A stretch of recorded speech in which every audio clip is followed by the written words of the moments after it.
Sur toute la force de l'ennemi. Pas de négociation. Il est venu à cet endroit, pas pour moi, mais pour toi. Amen. Amen. Si cet homme est venu dans cette église, écoutez-moi bien, s'il est venu dans cette église, c'est pour toi. Amen. Cet homme est venu pour t'enseigner. Cet homme est venu pour que tu écoutes la parole qui sort de sa bouche. Cet homme est venu pour que toi tu sois béni. C'est pourquoi l'Éternel a fait déplacer des Limoges en France, là où il habite, pour venir t'enseigner toi. Tu as beaucoup de valeur aux yeux de ton Créateur. Amen. Amen. Amen. Il y a une seule âme qui a reconnu, qui a dit Amen. Écoutez-moi, j'ai dit ceci. Tu as beaucoup de valeur aux yeux de Dieu. Amen. Je n'ai pas écouté. J'ai dit ceci, que tu es un élément précieux aux yeux de ton Créateur. Ce n'est pas en vain que il t'a envoyé à cet endroit suivre ce séminaire. Et je te rassure, ma sœur, si tu es connecté à l'Esprit de Dieu, après ce séminaire, il y a quelque chose qui va se passer dans ta vie. Amen. L'ignorance va tomber et elle sera remplacée par la connaissance. Amen. Tu sauras maintenant pourquoi je dois aller à... Pourquoi seulement pas aller, mais pourquoi je dois m'attacher. Vous savez, quelque chose, tu vois, c'est deux planches. Cette planche et cette partie, ils se sont fait quoi? Attachés. Pour les séparer, il faut utiliser le bistouri pour les séparer. Tu dois t'attacher à l'église. Amen. Amen. Que ce Dieu soit béni. J'invite l'homme de Dieu, le pasteur Chitokyo, qui va continuer encore avec ces séminaires. Ils ne sont pas acclamés la gloire de notre Dieu.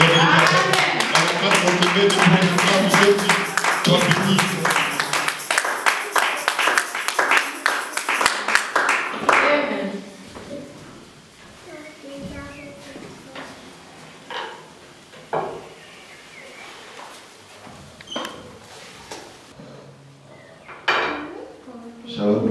Shalom. Bonsoir. Bonsoir. Que le nom de notre Dieu soit béni. Amen. Nous avons un Dieu merveilleux.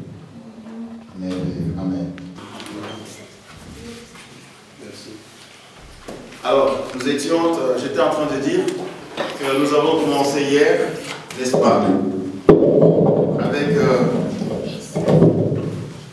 Merci, pasteur. Et merci encore au pasteur Telcha pour l'occasion. Merci pour cette invitation. Merci. Merci d'ailleurs encore, et même j'irai plus loin pour remercier même le pasteur Raph aussi, avec qui j'ai eu des entretiens, qui a beaucoup insisté aussi pour me dire qu'on a besoin de toi, celui. Alléluia.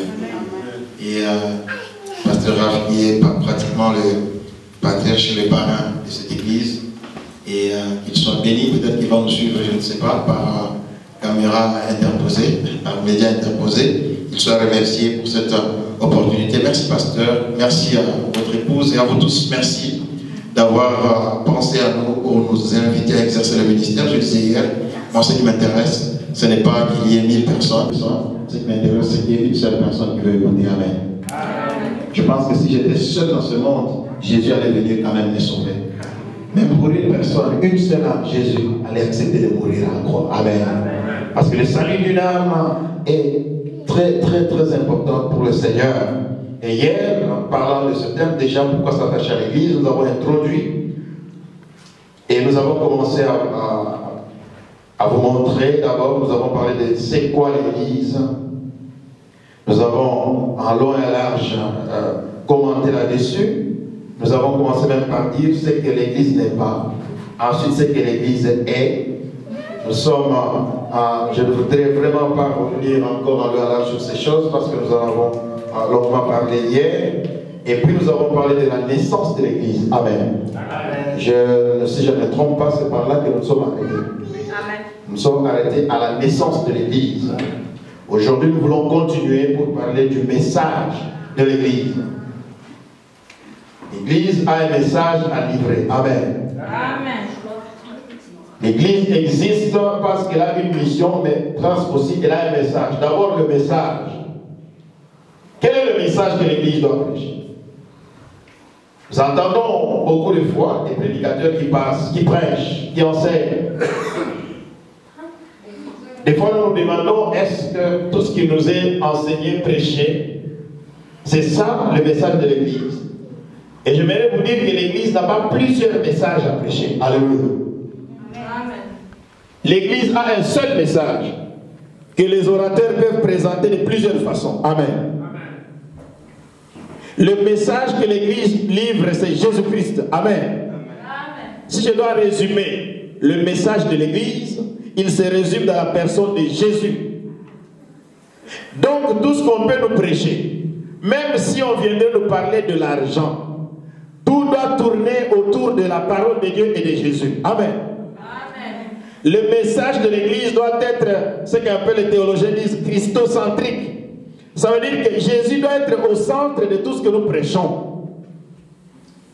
Nous n'avons pas d'autre message à inventer. Même quand nous sommes dans un mariage, même quand nous sommes dans une fête, quelle que soit la fête des enfants de Dieu, si on demande à quelqu'un de nous prêcher la parole, il doit se lever pour élever Jésus dans son message. Alléluia.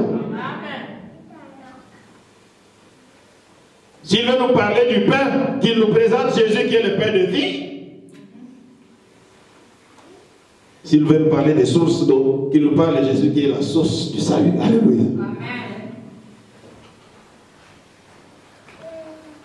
Le message de l'Église doit être christocentrique.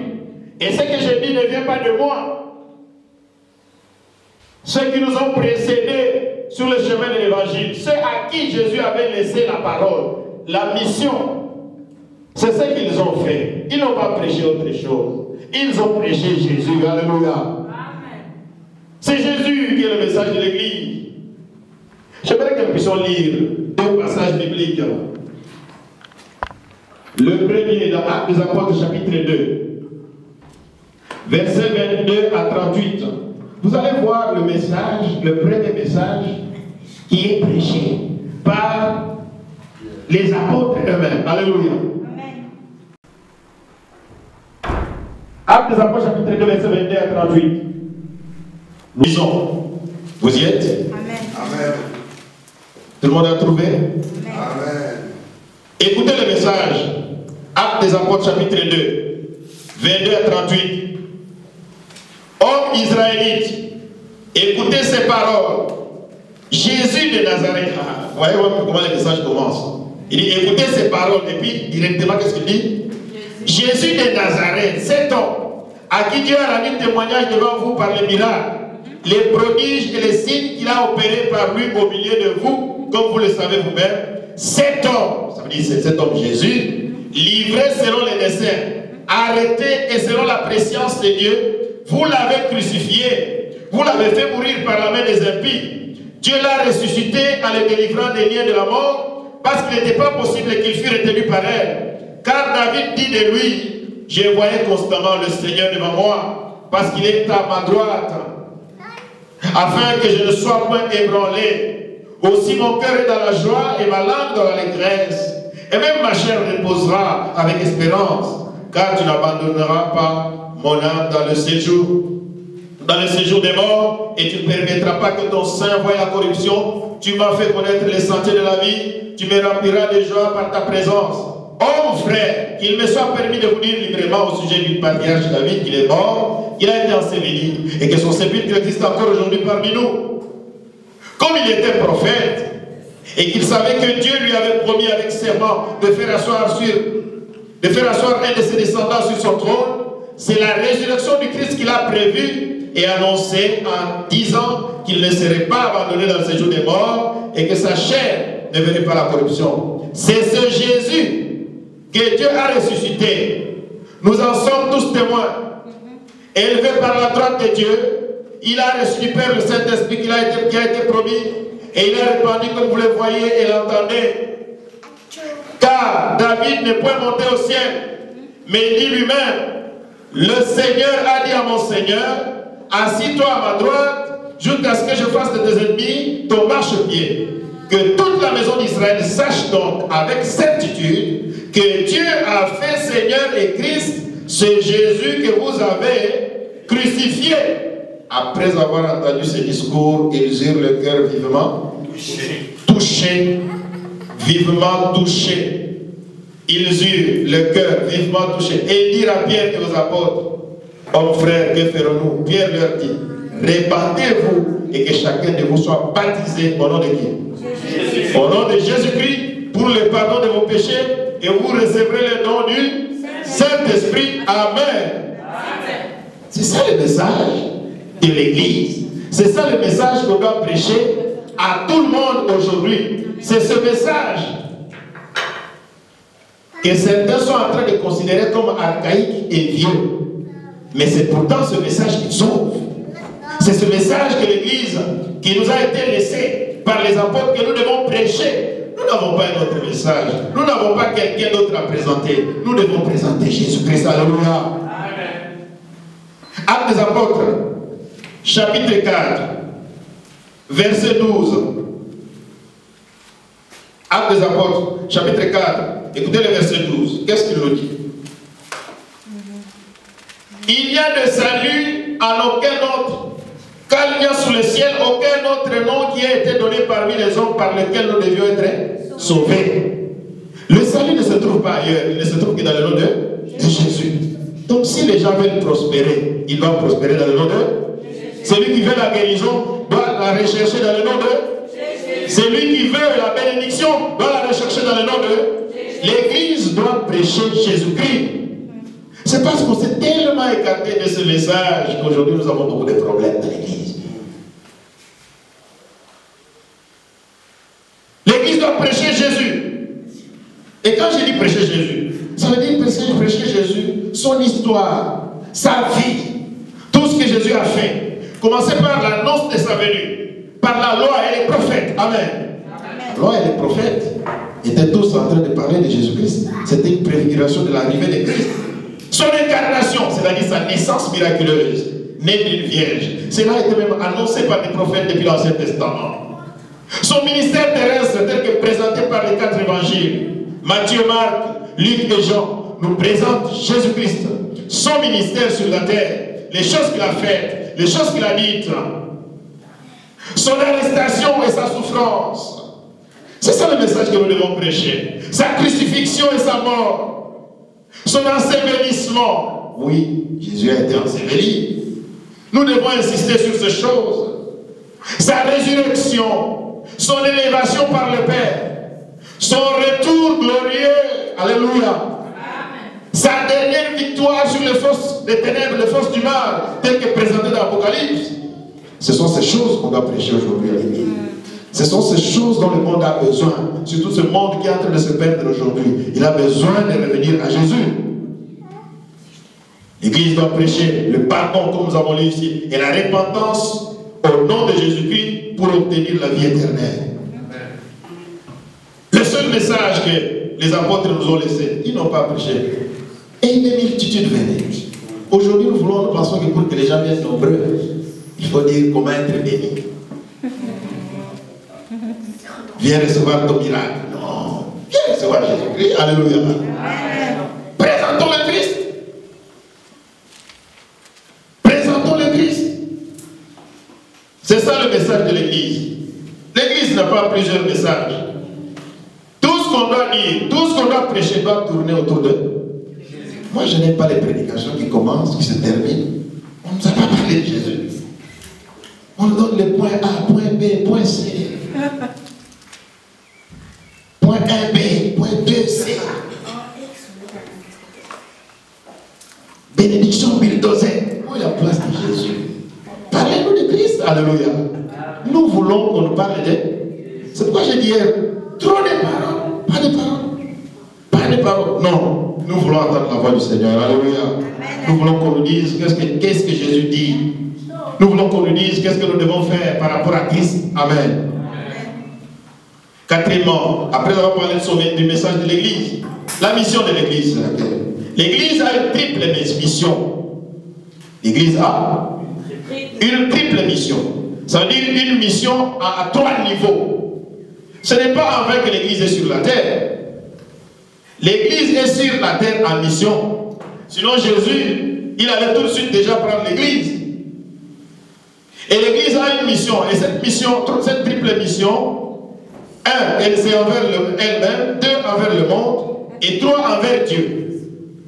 Elle servait Elle-même avec le monde. L'Église a une mission envers elle-même d'abord. Ensuite, elle a une mission envers le monde. C'est-à-dire le monde extérieur, le monde païen, le monde qui nous entoure. L'Église a une mission envers ce monde-là. Et ensuite, l'Église a une mission envers Dieu. Quelle est la mission de l'Église envers elle-même? Elle est simple. Nous allons lire quelques versets bibliques rapidement. Aujourd'hui, je suis en train de filer parce qu'il faudra que vous puissiez apprendre à écrire rapidement. Si je dois répéter. Moi, je m'excuse. Dans les trois missions, c'était un peu vite, donc je n'ai pas écrit. Je n'ai pas dit que l'Église a 3 missions. J'ai dit que l'Église a une triple mission. Ça veut dire que c'est une seule mission à 3 dimensions. À 3 niveaux. 3 niveaux, ok. Premier niveau, service eux-mêmes. L'Église a une mission envers elle-même, elle a une mission envers le monde, elle a une mission envers Dieu. Je pense que c'est clair maintenant. Bon, mais vous allez plus m'arrêter, j'espère. Bon. Alors nous avançons. Maintenant, quelle est la mission de l'Église envers elle-même? 1 Corinthiens chapitre 14. Quelqu'un va nous aider à lire. 1 Corinthiens 14, 4. Et le verset 12. Qui a trouvé? 1 Corinthiens 14, 4 et 12 et 26. Les 3 versets. 1 Corinthiens 14, 4, 12 et 26. Amen. Amen. Il y a un mot qui revient ici, l'édification. Alléluia. L'édification. Celui qui veut exercer les dons spirituels, ça soit pour l'édification des autres. Amen. Amen. Éphésiens chapitre 4, verset 29. Éphésiens 4, donc les 2 versets, les 16 et les 29. Éphésiens 4, 16 et 29. Quelqu'un a trouvé? Éphésiens chapitre 4, verset 16 et verset 29. C'est de lui et grâce à tous les liens de son assistance que tous les corps, bien coordonnés et formant un solide assemblage, tirent son accroissement selon la force qui convient à chacune de ses parties et s'édifie lui-même dans la charité. Amen. Amen. Amen. Amen. Verset 29. Nous continuons. La Bible dit qu'il ne sorte de votre bouche aucune parole mauvaise, mais s'il y a lieu, quelques bonnes paroles qui servent à l'édification et communiquent une grâce à ceux qui l'entendent. Nous restons dans Éphésiens, chapitre 5, verset 19. Le chapitre suivant, verset 19. Je lis. Entretenez-vous par des psaumes, par des hymnes et par des cantiques spirituels, chantant et célébrant de tout votre cœur les louanges du Seigneur. 1 Thessaloniciens chapitre 5 verset 11. 1 Thessaloniciens chapitre 5. 1 Thessaloniciens chapitre 5, je lis le verset 11. Je lis.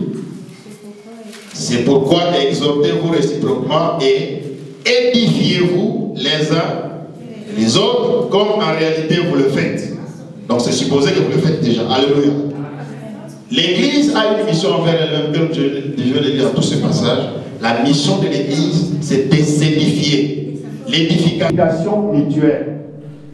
Faire en sorte que par les dons que vous avez, vous puissiez les mettre au service des autres pour faire du bien aux autres. Alléluia. Donc Dieu attend de l'Église que les uns les autres, nous puissions faire en sorte que nous fassions du bien. Alléluia. Celui qui exerce le ministère, il doit l'exercer de manière à ce que l'Église puisse en bénéficier. Celui qui chante doit chanter de manière à ce que l'Église puisse en bénéficier. Vous devez faire tout. Celui qui exhorte doit exhorter pour édifier les autres et non pas pour être une pierre d'achoppement. Alléluia. Nous sommes là pour faire le bonheur des autres. Nous sommes là pour marquer les autres. Alléluia. Nous sommes là pour satisfaire les autres. L'Église est là, chaque membre de l'Église est là pour servir les autres. Alléluia. De la même façon que dans le corps, la jambe, elle n'est pas là pour elle seule. Elle marche pour tous les corps, n'est-ce pas? Amen. Même la bouche, quand elle mange, la jambe ne peut pas être jalouse parce qu'elle sait que quand la bouche va manger, c'est ce qui va permettre à la jambe d'être en bonne santé, n'est-ce pas? La bouche mange pour tout le monde, les yeux aussi voient pour tout le monde, l'oreille entend pour tout le monde, n'est-ce pas? Si l'oreille ne peut pas entendre le bruit de la guerre qui vient, la jambe ne saura pas qu'il faut fuir, qu'il faut courir. Donc nous sommes là pour nous édifier, nous faire du bien, nous compléter. C'est ça s'édifier. Et c'est ça la mission que l'Église a sur la terre, envers elle-même, jusqu'à ce que le Christ arrive. Même si quelquefois nous sommes un peu déçus de voir qu'au lieu de nous édifier les uns les autres, nous nous entretuons. L'Église, comme je disais, c'est la famille de Dieu. C'est la maison de Dieu. C'est là où il y a la fraternité. C'est là qu'on trouve l'amour qu'on ne peut pas trouver dans le monde. L'amour que la famille n'a pas su nous donner. L'amour que les amis n'ont pas su nous donner. L'amour que même votre mari, votre femme ne peut pas vous donner. Vous pouvez la trouver dans l'église. Alléluia. Ça, c'est la mission de l'église envers elle-même. Mais l'église a aussi une mission envers le monde. Après s'être édifié, parce qu'il ne faut pas s'arrêter à s'édifier. Très souvent, c'est ce qui arrive. On veut rester dans notre église. Dans notre église, on arrange notre église. Nous faisons tout pour vivre en paix dans notre église. Et on commence, on se visite les uns les autres, il n'y a pas de problème. D'ailleurs, nous nous aimons, c'est bien. On ne s'arrête pas là. Parce que si vous arrêtez là, vous n'avez pas accompli toute la mission. Alléluia. Pendant que vous vous édifiez, pendant que vous faites du bien, pendant que vous vous réjouissez, sachez que dehors, il y a des besoins. Et Dieu veut que vous alliez répondre à ces besoins. Et le premier besoin du monde, c'est quoi? C'est que le monde a besoin de Jésus-Christ. Alléluia. Amen. Le monde a besoin de la vérité. Nous avons dit hier que la vérité, c'est Christ. Il dit, je suis le chemin, la vérité et la vie. Alléluia. Et le monde a besoin de Jésus. Mais qui peut aller présenter? Comment est-ce qu'ils sauront, ils connaîtront Jésus si on ne leur parle pas par ceux qui connaissent, ceux qui ont la vérité? La colonne, c'est l'église. Alléluia. Amen. C'est pourquoi donc, Jésus parlant dans Matthieu 28, verset 19, il dit à ses disciples, allez à tout le monde et faites des nations les disciples, les baptisant au nom du Père, du Fils et du Saint-Esprit, et enseignez-leur à observer ce que je vous ai prescrit. Alléluia. Ça, c'est la mission de l'église dans Matthieu 28, 19. Dans Acte 1, 8, avant de s'en aller, qu'est-ce que Jésus a dit à ses disciples? Vous recevrez une puissance, le Saint-Esprit surviendra sur vous et vous serez mes témoins. Vous serez mes témoins. C'est ça la mission de l'église envers le monde. Ça veut dire évangéliser, témoigner Christ aux païens, gagner les âmes à Christ. Alléluia. Ne rentre pas dans la tombe si tu n'as pas gagné quelqu'un à Christ. Alléluia. Ah, il n'y a pas beaucoup d'amen à ça. Amen. Le salut des âmes devait être notre problème. Cette église ne pouvait pas être vide si chaque jour, sans entendre qu'il y ait un séminaire, chacun d'entre nous, sans dire non, c'est le problème du pasteur, si chacun pouvait se mettre au travail, si chacun pouvait sortir tel que le Seigneur le demande, je pense que si chacun pouvait se fixer un objectif, moi en tout cas, dans l'espace d'un mois, de 2 mois, les genoux par terre, je jeûne, je prie, il faut que j'amène ne fût-ce qu'une personne à l'église. Dieu est fidèle et il pourra exaucer cette prière. Alléluia. L'église a une mission envers le monde. Évangéliser. Ça ne s'arrête pas là. Ce n'est pas ça seulement ça la mission de l'église. Ce n'est pas seulement d'aller gagner des âmes. Parce qu'après les avoir gagnés, il y a un travail à faire. Il faut former ces gens. Il faut former les disciples. Et après les avoir formés, il faut les envoyer. Amen. L'église a cette mission. Il a été formé. 1, il a été gagné au Christ. 2, il a été formé.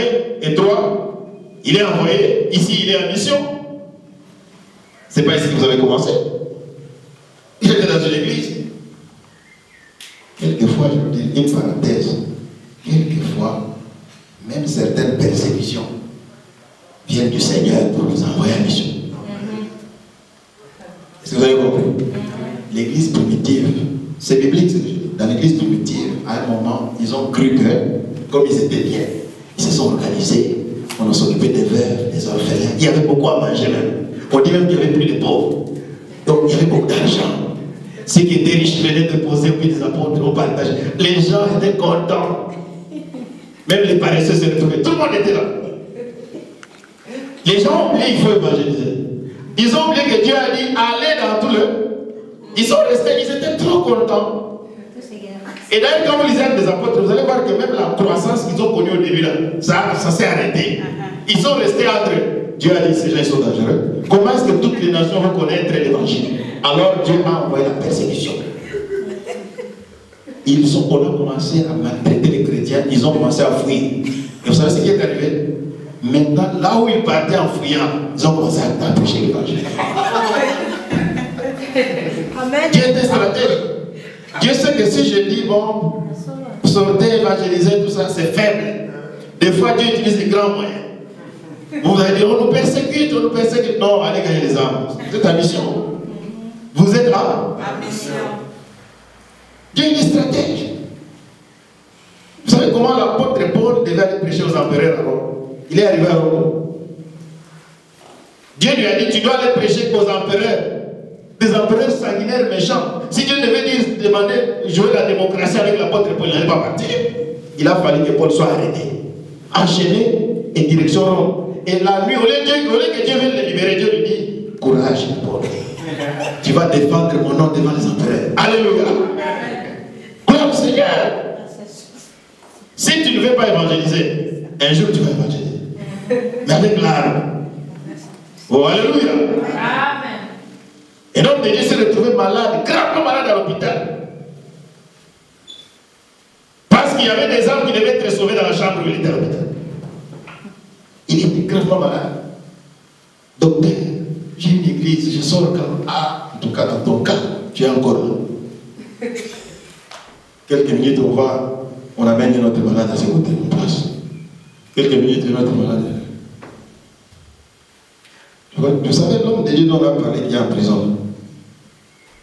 Un jour, j'ai dit, Seigneur, merci parce que tu l'as envoyé en prison. Parce que grâce à lui en prison, mon oncle l'a sauvé. Parce que mon oncle l'a rencontré en prison, il a ressuscité. C'est vrai, je ne veux pas qu'il soit en prison. Mais au moins, parce qu'il était là, ce type très dur, qui ne veut même pas entendre qu'on cite le nom de Jésus, il est sorti de la prison avec des messages. Oh! Alléluia. Amen. Vous êtes en mission sur la terre. Partout, même à l'école où vous étudiez, là, vous êtes en mission. Si vous ne pouvez pas parler, vous savez, j'ai dit aux gens, si tu n'arrives pas à parler, évangéliser, il y a plusieurs façons d'évangéliser. Même donner le tract, c'est évangéliser. Amen. Même donner une invitation à quelqu'un, c'est aussi une forme d'évangélisation. Il faut provoquer l'évangélisation. Il faut occasionner l'évangélisation. Amen. Amen. Occasionner, provoquer l'évangélisation. C'est très important. Et Dieu attend ça de chaque chrétien. Ce n'est pas la mission de toute l'église de façon globale. Chaque chrétien individuellement doit apprendre à évangéliser. Vous êtes depuis longtemps entouré des païens. Vous ne dites rien.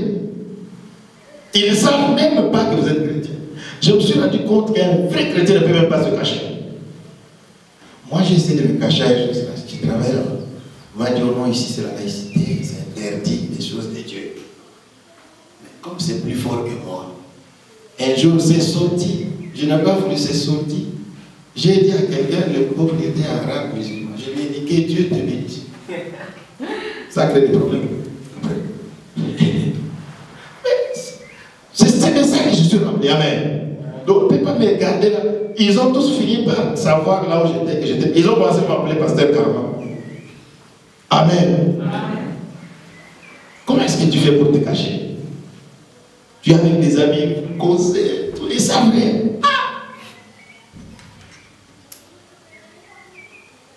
L'église a une mission. Jean chapitre 20, verset 21. Quelqu'un peut lire rapidement. Quelqu'un d'autre lit aussi Romains chapitre 10, verset 15. Jean 20, 21.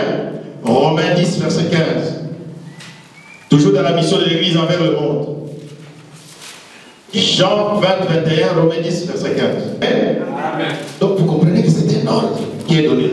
Il dit, le Père, comme le Père m'a envoyé. Moi aussi je fais quoi? Je vous envoie. Lui, quand le Père l'a envoyé, qu'est-ce qu'il a fait? Il a obéi. Il a obéi. Et maintenant il nous envoie, qu'est-ce qu'il attend de nous? L'obéissance. Dans beaucoup de vies, ça ne marche pas parce que les gens veulent tomber. Ça, c'est la désobéissance de ne pas évangéliser, de ne pas parler de Jésus à côté de vous. Il y a des gens que nous-mêmes, on a déjà envoyé à faire. Ah non, ça ne va pas passer. Ça ne peut pas marcher. Ce n'est pas dans leur culture. Quelle culture? L'évangile n'a jamais été dans la culture de quelqu'un. Même vous, ça n'a pas été dans votre culture. L'évangile, amen. Oh, amen. L'évangile, ça vient du ciel. C'est une culture céleste. Alléluia. Et elle s'impose. Je ne dis pas qu'elle s'adapte. Elle s'impose à toutes les sociétés.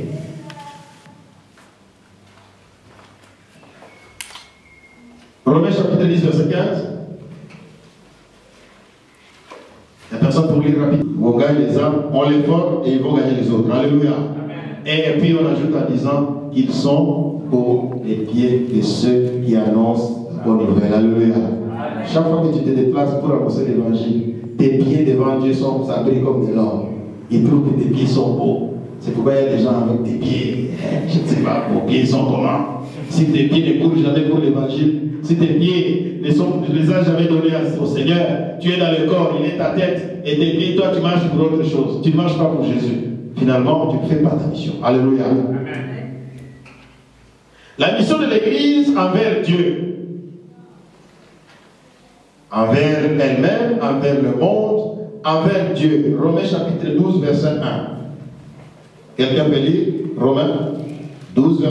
À Dieu comme un sacrifice vivant, ce qui sera de votre part un culte raisonnable ou agréable à Dieu. Alléluia. Amen. Dieu attend que nous puissions lui offrir des sacrifices. C'est pour cela que Dieu a créé l'homme. Dieu attend de l'homme des sacrifices. Dieu attend de l'homme des sacrifices. Et le premier sacrifice que Dieu attend de toi, c'est que tu lui donnes ta vie. Amen. Amen. Regardez dans l'Ancien Testament, quand Dieu a commencé à créer le monde, et Dieu a d'abord créé Adam et Ève parce qu'il voulait qu'Adam puisse les servir, n'est-ce pas? Amen. Il les a placés dans le jardin pour les servir. Et après, vous allez voir que les problèmes de sacrifice sanglants même ont commencé. Abel et Caïn, ils ont fait des sacrifices, n'est-ce pas? Oh, amen. Amen. Donc c'était un problème ancien d'offrir des sacrifices. Les gens devaient offrir des sacrifices à Dieu. Et nous, dans cette dispensation, la Bible déclare que le premier sacrifice que nous devons offrir à Dieu, parce que le sacrifice de l'Ancien Testament n'était que l'ombre des choses à venir. Dans cette dispensation, le premier sacrifice, c'est notre propre vie qui doit être offerte à Dieu comme un sacrifice, une offrande de bonne odeur, un sacrifice vivant. Amen. Nous devons offrir à Dieu nos corps, et non seulement nos corps, non seulement nos vies, nous devons lui offrir nos louanges et notre adoration, les fruits de nos lèvres. Alléluia. Amen. Il faut que ta bouche adore le Seigneur. Il faut que ton âme adore le Seigneur. Il faut que tu confesses la grandeur, la miséricorde, la puissance. Il faut que tu reconnaisses la beauté de Dieu. Il faut que toi, ta bouche, proclame ce que Dieu est et ce que Dieu fait. Alléluia. Amen. Envers Dieu, offrir des sacrifices. Et ça ne s'arrête pas là. Dieu attend que tu offres ton corps. Dieu attend que tu offres les fruits de tes lèvres, ta louange et ton adoration. Mais Dieu veut aussi que tes biens lui appartiennent. Alléluia. C'est pour cela qu'il faut donner à Dieu, te dire, des offrandes, tes dons et ton soutien pour son œuvre.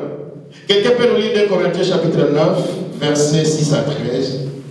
2 Corinthiens 9, 6 à 13.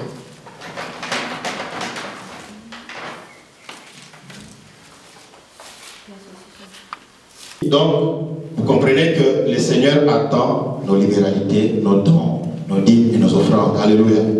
Nous avons tous intérêt à comprendre que le Seigneur attend des sacrifices de notre vie, des sacrifices de nos lèvres, des fruits de nos lèvres et aussi nos besoins. Alléluia.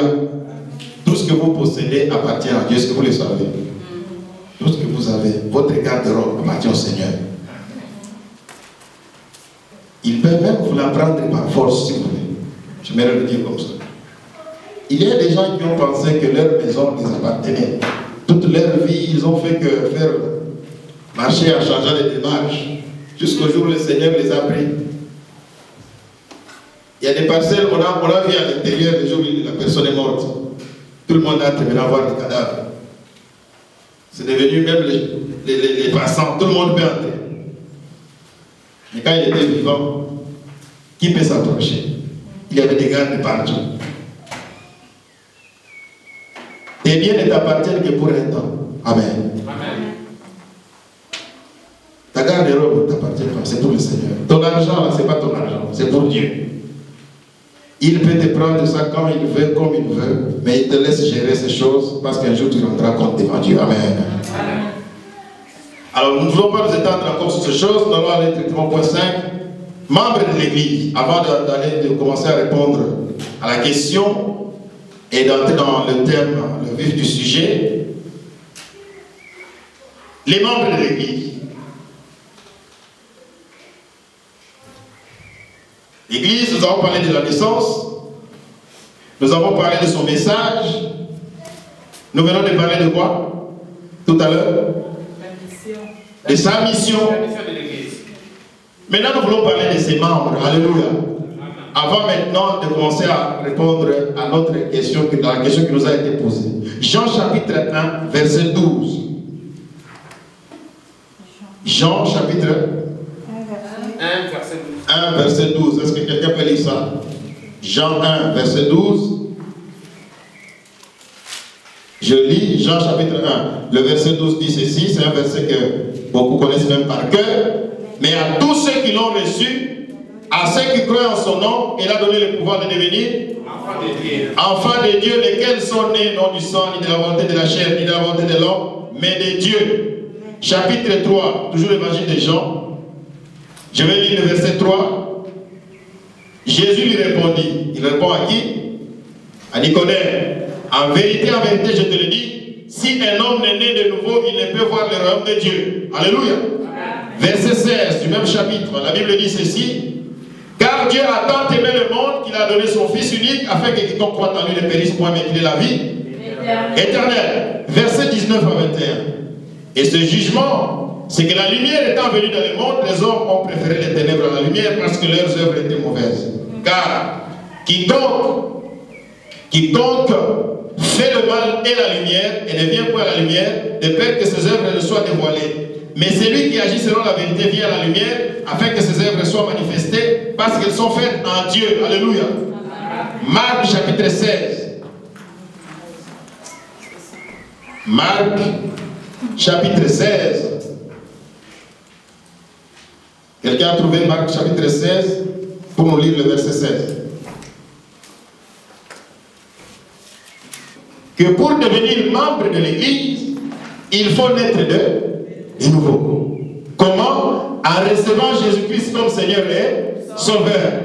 Et lorsque vous avez fait cela, Jean chapitre 1 verset 12 dit que vous devenez enfants de Dieu. À tous ceux qui l'ont reçu, la parole de Dieu donne le pouvoir de devenir enfants de Dieu. Or, nous avons dit que l'Église, c'est là que sont rassemblés tous ceux qui sont nés de.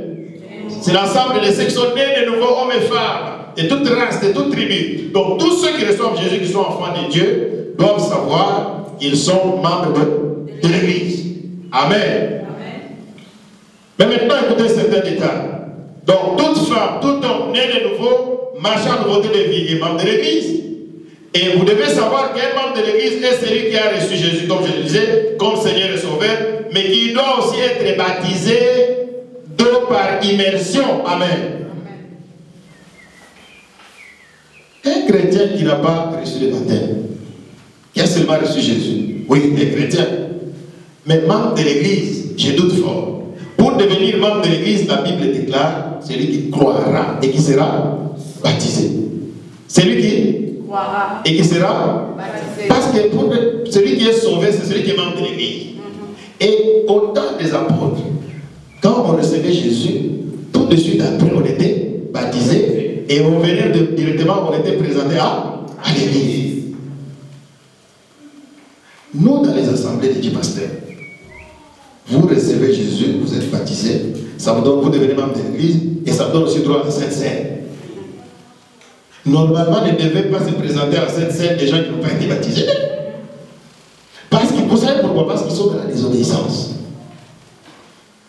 Le baptême est le premier acte d'obéissance qu'un chrétien pose après sa conversion.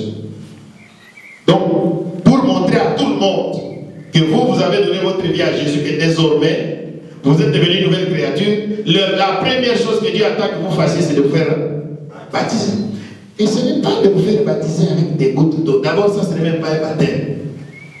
Parce que baptême vient du mot grec baptizo, qui signifie immerger. Immerger veut dire plonger. Ça veut dire que vous devez disparaître dans l'eau. L'eau doit vous couvrir totalement. Si c'est dans un verre d'eau, eh bien, entrez-y totalement. Si c'est dans une tasse, entrez-y totalement. Si ce sont des gouttes d'eau sur la tête, appelez ça comme vous voulez, mais ce n'est pas un baptême. Alléluia. Il y a eu trop de complaisance avec l'Église. L'Église a perdu même son autorité envers le monde à cause de ces choses. Il y a des fausses doctrines qui sont entrées dans l'Église parce qu'il y a des empereurs qui sont venus à l'Église et comme eux, ils étaient en train de protéger l'Église contre la persécution, ils se sont donné des droits au point que certaines doctrines sont nées dans l'Église. Comme c'est une autorité, on ne peut pas les plonger dans l'eau. Donc vous venez rapidement avec une tasse, vous mettez une cuillère d'eau et puis on essuie rapidement. C'est l'empereur. Tu ne fais pas empereur de l'Église. Quelqu'un dit amen. Dans l'Église, il n'y a pas de titre. Dans l'Église, le seul qui a un titre, c'est Jésus. Alléluia. Il est le roi des rois et le Seigneur des seigneurs. Il est assis sur le trône, un trône très élevé. J'ai beaucoup aimé ce que quelqu'un chantait à Nicolas en disant: ton trône, Seigneur, n'est jamais ébranlé. Il n'a pas peur de rébellion. Alléluia.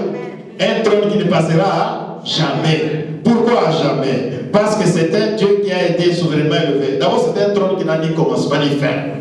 Il est assis sur le trône depuis l'éternité passée et ça va durer jusqu'à l'éternité future. Ce n'est pas limité dans le temps. Alléluia. Il n'a été ni voté, ni nommé. Il n'a pas été le fruit d'un consensus. Il n'a pas été le fruit d'une élection. Ça n'est pas passé par un parlement.